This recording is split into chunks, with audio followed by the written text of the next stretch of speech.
In his first NFL start, Dillon Gabriel had a solid, albeit mixed, performance for the Cleveland Browns against the Philadelphia Eagles. He completed 13 of 18 passes for 143 yards, with a 72.2% completion rate and a passer rating of 72.2.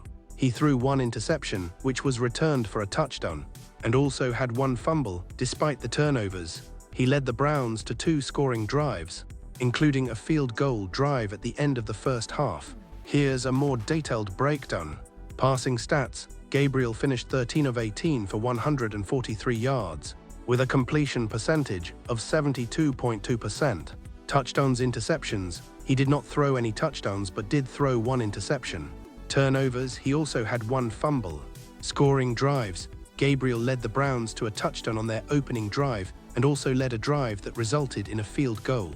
Rushing: he had one rushing attempt for 1 yard.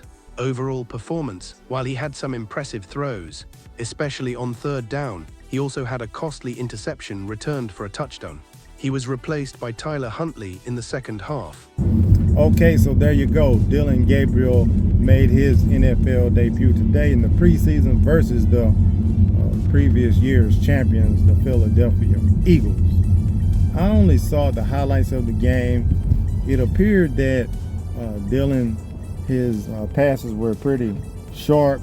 He looked okay from what I could see on the highlights. Once again, those are the highlights. I couldn't pick out any serious mistakes he made outside of throwing into double coverage. So that ball right there, he mentioned something about it himself. He probably should have tucked that. Sometimes you got to eat one, and don't try to force the ball. So those things, they will come to him.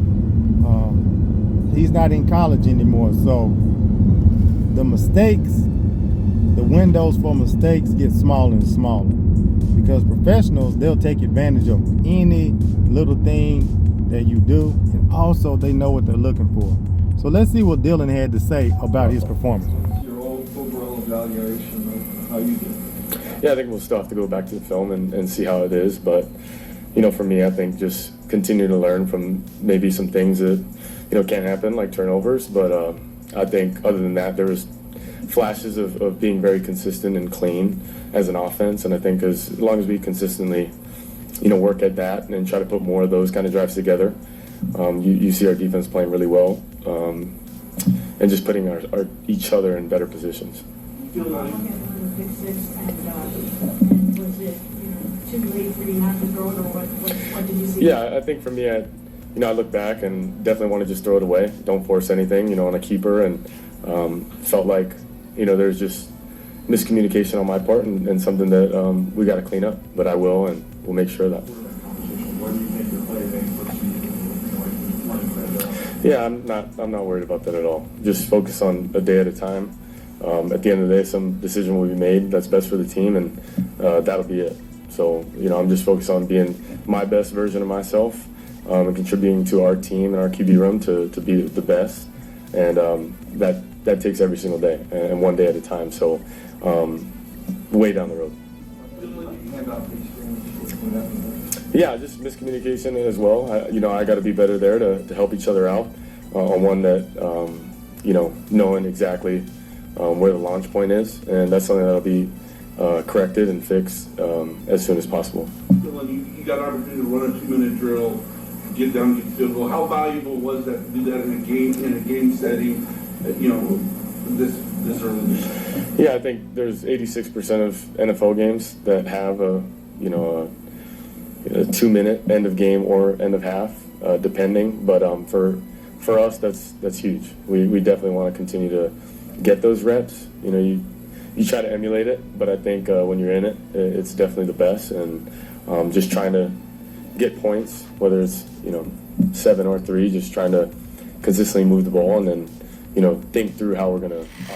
And there's competitors, and I totally understand that. And my job is to compete, and that's what I'm focused on doing.